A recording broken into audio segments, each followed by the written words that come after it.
আসসালামু আলাইকুম রহমতুল্লাহি ওয়া বারাকাতুহু।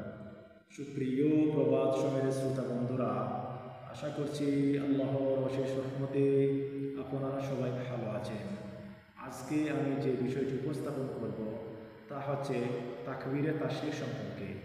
অর্থাৎ তাকবীরে তাশরিক 9 জিলহজ ঈদের আগের দিন ফজর থেকে শুরু করে 13 জিলহজ ঈদের পরের তৃতীয় দিন আসর পর্যন্ত মোট 23 ওয়াক্তে ফজর নামাজের পর তাকবীরে তাশরিক একবার পাঠ করা ওয়াজিব।